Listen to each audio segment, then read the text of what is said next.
It's an interesting topic that you raised, the relationship between Nazrul and democracy, or the present struggle in Bangladesh for restoration of democracy. I guess the relationships are very close, and it needs a little bit of work to find it. One, we have a question about democracy versus secularism, democracy versus right of religions, equal right of religions. If you look at Nazrul's poetry, you would see that he has used images from Hindu mythology and images from religious scriptures of the Muslims with equal comfort and ease. And I think the meaning of secularism that we can extract from Nazrul is tolerance to all religions. We sometimes tend to translate secularism in terms of rejecting religion, but Nazrul sort of embraces all different kinds of religion. Secondly, in that particular historical context, when he cried for freedom, it was freedom in the immediate context from the colonial repression. If you generalize that, it is freedom of human beings from oppression and democracy. That is the second one.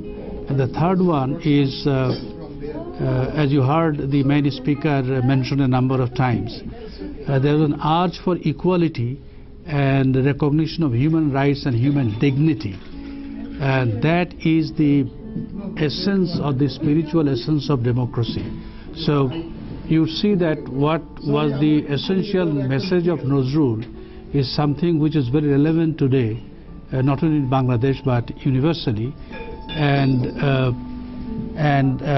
he also had, I would assume, a rebellious, restless soul, in the sense that he was not satisfied with the world as it is, with the social environment in which he lived. He wanted to change. So you have in Nazrul a restless soul which is striving for recognition of human rights, recognition of human dignity, tolerance for all religions, not to be bigoted, not to be communal and all that. So he has a message for all of us.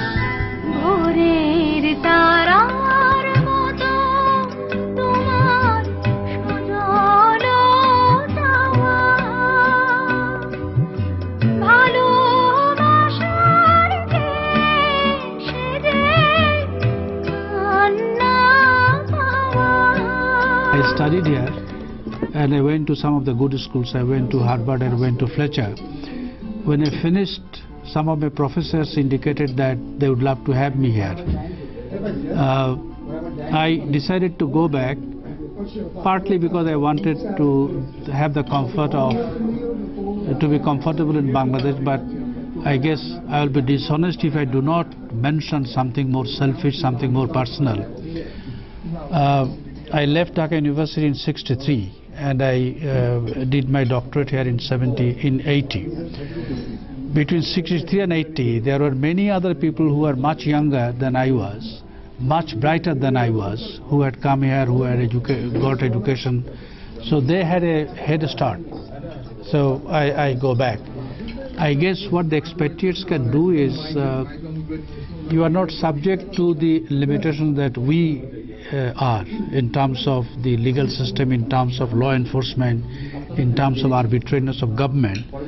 So you can freely speak of the kind of society, the kind of politics, the kind of government that you want to see. And I guess in US you must be in love with democracy as it is and preach the virtue of democracy. So you encourage us, you rebuke us. We can't rebuke, we can only praise what the government does, but you can rebuke and say, okay, you are going wrong. You are going wrong, this is what you should do. You have the freedom that I do not have.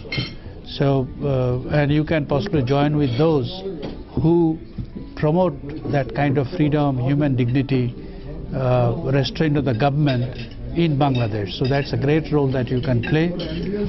There is also a question of investment. I mean, I have a strong commitment to the secular culture of Bengal. and that secularism in terms of Nazrul embraces all kinds of religions, all kinds of ethics, and based on human dignity. As the expatriates, you can project that image of Bangladesh, which is not communal, which is not fundamentalist, which is secular in the sense of tolerance to all religions and all. In other words, my social life and my political life, these are separated from a religious faith. I am free to practice my faith, but when it comes to governing the state has nothing to do with it except to guarantee that I have the freedom of practicing my religion. That is a message that you can very strongly convey to the people here and back to the country, because you are free to rebuke if the country goes wrong. But living there, I can't do it because I have to respect the law, I have to respect the way it is enforced. So you exercise your freedom to project the secular, free, non-communal Bangladesh that recognizes human rights, human dignity. The first scholar will talk indeed about democracy in Bangladesh. He is the author of this book, Democracy in Crisis, Dr. Mashiur Rahman.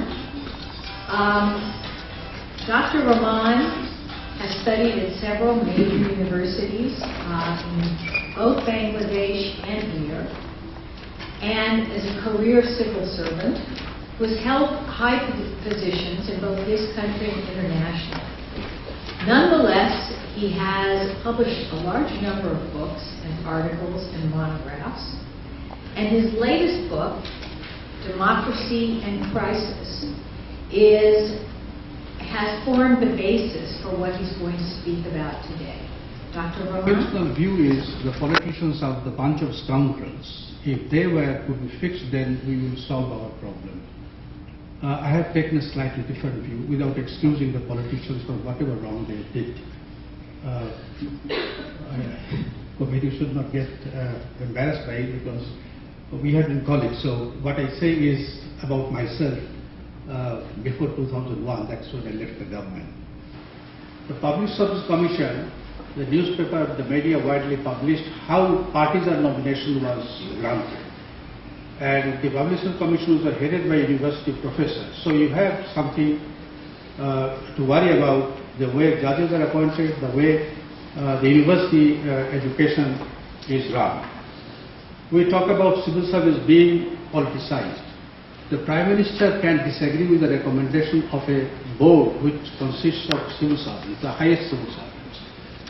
The Prime Minister approves the recommendation, they can disagree, she can disagree. But the Prime Minister cannot promote anyone unless this board has recommended. So why did they recommend someone who, according to the rules, were not eligible for promotion? The police, it is widely known, act most often as a partisan force. They spend more time and energy on suppressing political protest than on suppressing the other crimes. We have something called Rapid Action Battalion, Rapid Action Team, which is composed of the military and the police. Now they are accused of, they have acted in a way which is not in conformity with law, like encounters in death. They are accused of acting partisan in a partisan manner. So all of them have a responsibility for the failure of democracy in the country.